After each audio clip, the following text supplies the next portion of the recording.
പലപ്പോഴും നമ്മുടെ ക്ലിനിക്കിൽ വരുന്ന ഒരു കംപ്ലൈൻ്റ് ആണ്, ഡോക്ടർ എൻ്റെ കാലിൽ ഒരുപാട് കാലമായിട്ട് 5-10 വർഷമായിട്ട് മുറിവ് തുടങ്ങിയിട്ട് അത് പഴുത്ത് ഒലിക്കുന്നുണ്ട്, അത് ഉണങ്ങുന്നില്ല. ഞാൻ ഇൻസുലിൻ വരെ എടുക്കുന്നുണ്ട്, ഷുഗർ ഉണ്ടായിട്ട് ഇൻസുലിൻ വരെ എടുക്കുന്നുണ്ട്. ഷുഗർ 300 അല്ലെങ്കിൽ 250 ഒക്കെ ആകുന്നുണ്ട്, പക്ഷേ എന്ത് സംഭവിക്കുന്നില്ല, ഈ മുറിവ് ഉണങ്ങുന്നില്ല എന്നുള്ളത്. ഇതേ ഒരു ഡയബറ്റിക് വന്ന കണ്ടീഷനിൽ ഞാൻ നേരത്തെ പറഞ്ഞു, ഇൻഫ്ലമേഷൻ ചാൻസസ് വളരെ കൂടുതലാണ്. 2, നമുക്ക് സെൻസേഷൻ എന്ത് ചെയ്യില്ല, ശരിയായ രീതിയിൽ കിട്ടിക്കൊള്ളുന്നുണ്ടാകില്ല.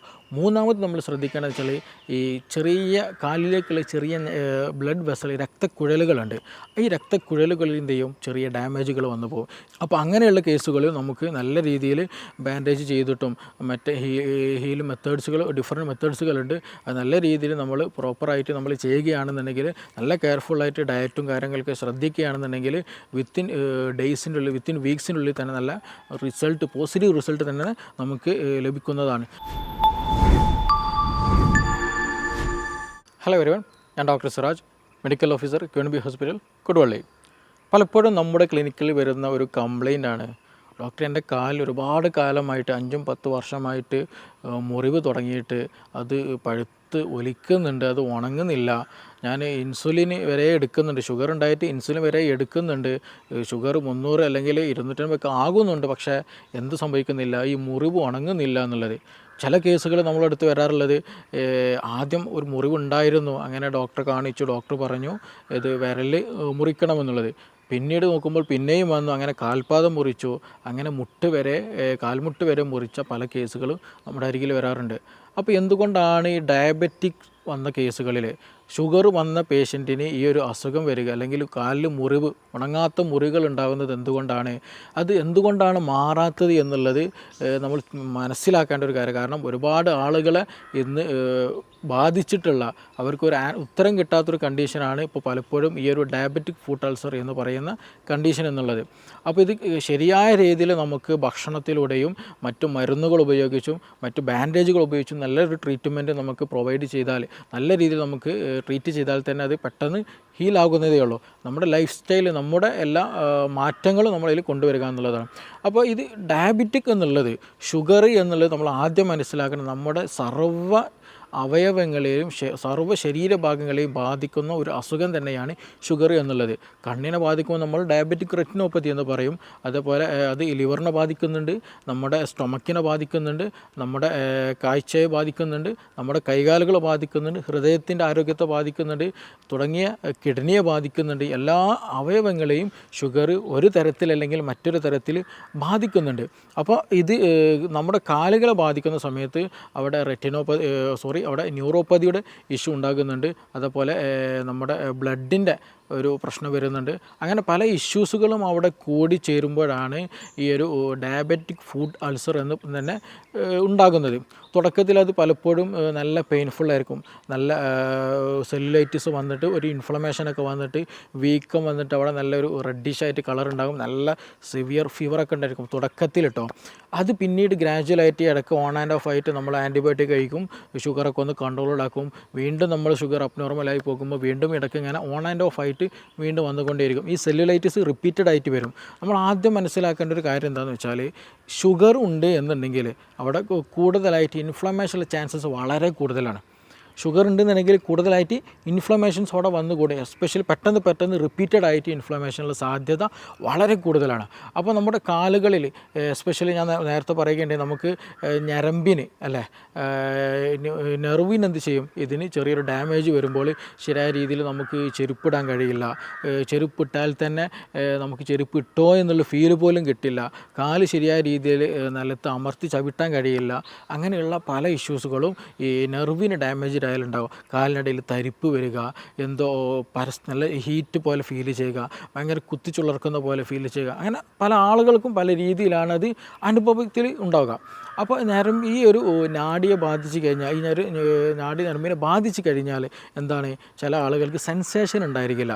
അത് ഞാൻ നേരത്തെ പറഞ്ഞ പോലെ ചെരുപ്പിട്ടാൽ അറിയില്ല, നടക്കുമ്പോൾ കാല് നിലത്ത് തട്ടിയിട്ടുണ്ടോയെന്ന് അറിയില്ല. അപ്പോൾ അവർക്ക് നടക്കാൻ പ്രയാസം ഉണ്ടാകും, ശരിയായ രീതിയിൽ ഒരു പ്രോപ്പർ ഒരു ബാലൻസ് പോലും ശരീരത്തിന് കിട്ടിക്കോളണമെന്നുണ്ടാകില്ല. അപ്പോൾ നമ്മൾ ആ ഒരു സമയങ്ങളിലൊക്കെ പ്രത്യേകം ശ്രദ്ധിക്കേണ്ടതെന്ന് വെച്ചിട്ടുണ്ടെങ്കിൽ കാലിലൊക്കെ ചെറിയ മുറിവ് വന്നാൽ എന്ത് ചെയ്യില്ല, ഈ വ്യക്തി രോഗി അറിയില്ല എന്നുള്ളതാണ്. പല കേസുകൾ നമ്മൾ ബെഡ് റിഡൻ ആയിട്ടുള്ള കേസുകൾ പലപ്പോഴും എന്താണെന്ന് വെച്ചിട്ടുണ്ടെങ്കിൽ അവരെ ഷുഗർ ഉണ്ടായിരിക്കും ആ പേഷ്യൻറ്റിന്, പക്ഷേ അവരെ കാലുകളിൽ ചെറിയ വിരലുകളിലൊക്കെ എന്ന് വെച്ചാൽ ഉറുമ്പ് കടിച്ച കേസുകൾ ഉണ്ടായിരുന്നുണ്ട്. അതുപോലെ എലി കരണ്ട കേസുകളൊക്കെ ഉണ്ടാകാറുണ്ട്. കാരണം ഈ വ്യക്തി രോഗി എന്ത് ചെയ്യുന്നില്ല, ഇത് കരണ്ടതോ അല്ലെങ്കിൽ ഉറുമ്പ് കടിക്കുന്നതോ ഒന്നും അറിയുന്നില്ല എന്നുള്ളതാണ്. അപ്പോൾ ഈ കൂടുതലായിട്ട് ഷുഗർ ഉണ്ട് എന്നുണ്ടെങ്കിൽ റിപ്പീറ്റഡ് ആയിട്ട് ഷുഗറൊക്കെ 300 അതിന് 350 ഒക്കെ ഉണ്ട് എന്ന് റിപ്പീറ്റഡ് ആയിട്ട് വരുന്നുണ്ട്, കൺട്രോൾഡ് അല്ല, HbA1c 11, 12, 13 ഉണ്ട് എന്നുണ്ടെങ്കിൽ തീർച്ചയായിട്ടും നമ്മൾ ശ്രദ്ധിക്കണം. കാരണം നമ്മളെ ഞരമ്പിനെയും ഈ ഒരു സെൻസേഷനൊക്കെ ബാധിച്ചു കഴിഞ്ഞാൽ നമ്മൾ നടക്കുന്ന സമയത്ത് വല്ല മുള്ളോ കല്ലോ അങ്ങനെ എന്തെങ്കിലും ചെറിയൊരു സ്ക്രാച്ച് വന്നാൽ പോലും നമ്മൾ അറിയില്ല. ഈവൻ ബ്ലീഡിങ് വന്നാൽ പോലും ചിലപ്പോൾ നമ്മൾ കണ്ടുകൊള്ളുന്നുണ്ടാകില്ല. അപ്പോൾ നമുക്ക് ചെറിയൊരു മുറിവ് വന്നു കഴിഞ്ഞാൽ എന്ത് ചെയ്യും, അത് നമ്മൾ അറിയില്ല. മാത്രമല്ല ഞാൻ നേരത്തെ പറയുകയുണ്ടായി, ഇത് ഷുഗർ കൂടിക്കഴിഞ്ഞാൽ എന്താണ് ഇൻഫെക്ഷനുള്ള സാധ്യത വളരെ വളരെ കൂടുതലാണ് കമ്പാരിറ്റീവ്ലി. അപ്പോൾ ഇൻഫെക്ഷനുള്ള സാധ്യത വളരെ കൂടുതലാണ്. അപ്പോൾ ഞാൻ നേരത്തെ പറഞ്ഞതുപോലെ നമ്മൾ ഒരു വഴിയിലൂടെ നടക്കുകയാണെന്നുണ്ടെങ്കിൽ നമ്മൾ എന്തെങ്കിലും ഒരു മുറിവ് സംഭവിച്ചു കഴിഞ്ഞാൽ പെട്ടെന്ന് ചെയ്യാം, മുറിവ് നമ്മൾ അറിയില്ല, നമുക്ക് എന്തെങ്കിലും മുറിവ് പറ്റിയിട്ടുണ്ടെന്ന് പോലും ആ ഫീലിംഗ് പോലും ഉണ്ടാകില്ല. അപ്പോൾ എന്തെങ്കിലും ഒരു ഇൻഫെക്ഷൻ നമ്മുടെ ബോഡിയിലെത്തും. മാത്രമല്ല എന്താണ്, ഷുഗർ കൂടിയതാണ്, ഇൻഫ്ലമേഷനുള്ള സാധ്യത വളരെ കൂടുതലാണ്.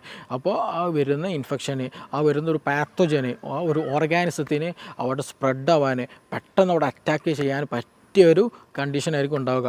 കാരണം ശരിയായ രീതിയിൽ സർക്കുലേഷൻ ഉണ്ടാവുക, നല്ല നീർക്കെട്ട് വന്ന കാലമായിരിക്കും, നല്ല അതിന് ഗ്രോ ചെയ്യാൻ പറ്റിയൊരു ടെമ്പറേച്ചർ എൻവയോൺമെൻ്റ് ഒക്കെ അവിടെ ഉണ്ടായിരിക്കും. അപ്പോൾ അതുകൊണ്ട് തന്നെ ചെറിയൊരു മുറിവ് സംഭവിച്ചാൽ തന്നെ ഈ ഒരു പാത്തോജൻ, നമ്മുടെ ഒരു ഓർഗാനിസം, ഈ ഒരു രോഗാണു എന്ത് ചെയ്യും, നമ്മുടെ ശരീരത്തിൽ കയറും, പെട്ടെന്ന് തന്നെ ഇൻഫെക്ഷൻ ഉണ്ടാകും.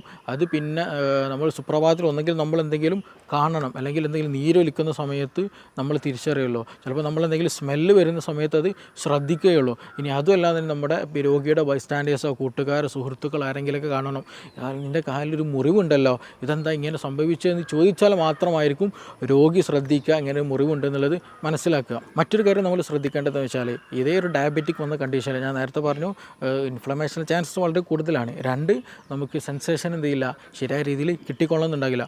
മൂന്നാമത് നമ്മൾ ശ്രദ്ധിക്കേണ്ടത് വെച്ചാൽ ഈ ചെറിയ കാലിലേക്കുള്ള ചെറിയ ബ്ലഡ് വെസൽ, രക്തക്കുഴലുകളുണ്ട്. ഈ രക്തക്കുഴലുകളിൽ എന്ത് ചെയ്യും, ചെറിയ ഡാമേജുകൾ വന്നു പോകും. ശരിയായ രീതിയിൽ സർക്കുലേഷൻ നടക്കില്ല. ശരിയായ രീതിയിൽ സർക്കുലേഷൻ നടന്നില്ല എന്നുണ്ടെങ്കിൽ നമുക്ക് ബോണിന് വേണ്ട ഗ്രോത്ത് മെറ്റീരിയൽസ് കിട്ടില്ല, അവിടെ മസിൽ ആക്ഷനുള്ള കിട്ടില്ല. അതേപോലെ അവിടെ വേസ്റ്റ് മെറ്റീരിയൽ ഒരിക്കലും എന്ത് ചെയ്യില്ല, ബോഡി റിമൂവ് ചെയ്യാനുള്ളൊരു സംവിധാനം അവിടെ ഉണ്ടാകില്ല. അതൊക്കെ എന്ത് ഡിസ്ഹാർമോണി ആയിട്ട് പോകും. അപ്പോൾ അങ്ങനെ വരുമ്പോൾ നമുക്ക് പെട്ടെന്ന് എന്ത് ചെയ്യും, ഇതുപോലെയുള്ള അസുഖങ്ങൾ, നീർക്കെട്ട് വരാനുള്ള ചാൻസ് വളരെ കൂടുതലാണ്. ഇൻഫെക്ഷൻ പെട്ടെന്ന് കൂടുതൽ വരാനുള്ള ചാൻസാണ്. കാരണം ഒരു ഇൻഫെക്ഷൻ വന്നാൽ നമ്മുടെ ശരീരം എന്ത് ചെയ്യും, അതിന് ന്യൂട്രോഫിൽസും പോലെയുള്ള പല സെല്ലുകൾ അയച്ചിട്ട് അതിനെ പ്രതിരോധിക്കും. പക്ഷേ ഇവിടെ സർക്കുലേഷൻ ശരിയായ രീതിയിൽ നടക്കുന്നില്ല എന്നുണ്ടെങ്കിൽ ശരിയായ രീതിയിൽ ഒരു രോഗപ്രതിരോധ സംവിധാനം അവിടെ ലഭിച്ചുകൊള്ളുന്നില്ല. അപ്പോൾ ഇത് കെയർഫുള്ളായിട്ട് നമ്മൾ കൂടുതലായിട്ട് ഷുഗർ ഉള്ളവർ കൂടുതലായിട്ട് ഇൻസുലിൻ എടുക്കുന്നുണ്ടെങ്കിൽ പോലും ഷുഗർ കൺട്രോൾഡ് അല്ല എന്നുണ്ടെങ്കിൽ തീർച്ചയായിട്ടും നിങ്ങൾ ഇത് ശ്രദ്ധിക്കണം. നമ്മൾ ബെയർ ഫുട്ടിൽ ചെരുപ്പൊന്നും ഇടാണ്ട് നടക്കുമ്പോഴൊക്കെ പ്രത്യേകിച്ച് മുറിവൊക്കെ ആകുമ്പോൾ ശ്രദ്ധിക്കേണ്ടതാണ്. അതേപോലെ തന്നെയാണ് ബെഡ് റിഡൻ ആയിട്ടുള്ള പേഷ്യൻസിൽ അവർക്ക് ചിലപ്പോൾ ഉറുമ്പ് കടിച്ചിട്ട് വരെ എന്ത് ചെയ്യും, കാലുകളിൽ മുറിവുണ്ടാകാറുണ്ട്, എലി കരണ്ടിട്ട് വരെ പലപ്പോഴും നമുക്ക് വന്ന കേസുകളാണ് ഇതൊക്കെ.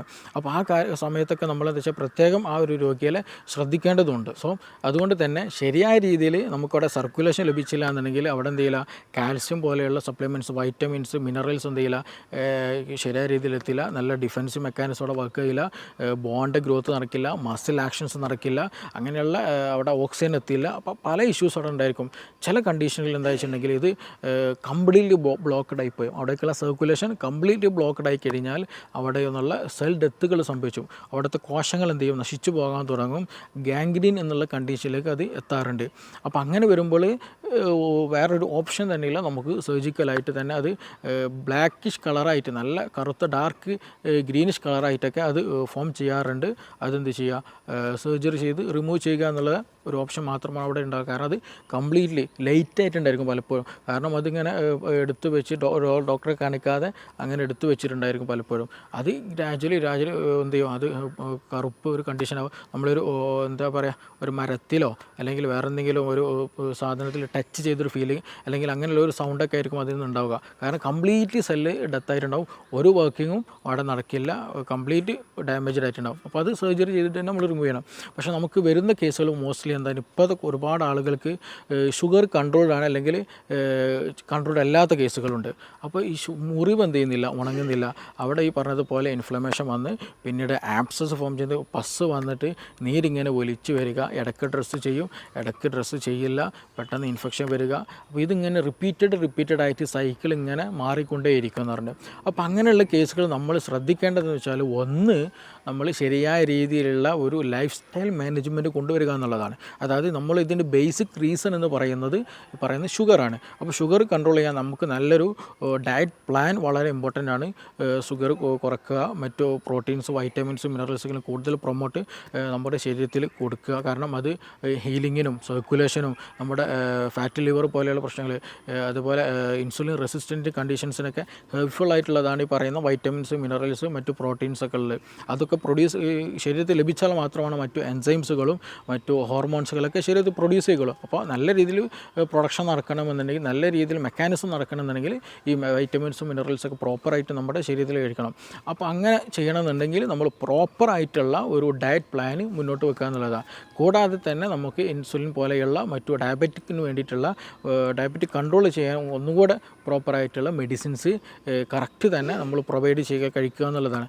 മൂന്നാമത് നമ്മൾ ചെയ്യേണ്ട ഒരു കാര്യം എന്താണെന്ന് വെച്ചാൽ, ഞാൻ നേരത്തെ പറയുകയാണ്, ഇതിലേക്കുള്ള സർക്കുലേഷൻ പ്രോപ്പറായിരിക്കുക എന്നുള്ളത്. കാരണം നമ്മൾ കഴിക്കുന്ന ഭക്ഷണം അല്ലെങ്കിൽ നമുക്കൊരു രോഗം വന്നാൽ അത് പ്രോപ്പറായിട്ട് പ്രതിരോധിക്കണമെന്നുണ്ടെങ്കിൽ നമ്മൾ കഴിച്ച ഭക്ഷണത്തിൽ നിന്ന് മിനറൽസുകൾ, വൈറ്റമിൻസും കാര്യങ്ങളൊക്കെ ആക്റ്റീവ് ചെയ്ത് അവിടെ എത്തണമെന്നുണ്ടെങ്കിൽ ഒരു ചാനൽ നിർബന്ധമാണ്. ആ ചാനൽ എന്ന് പറയുന്നത് ബ്ലഡാണ്.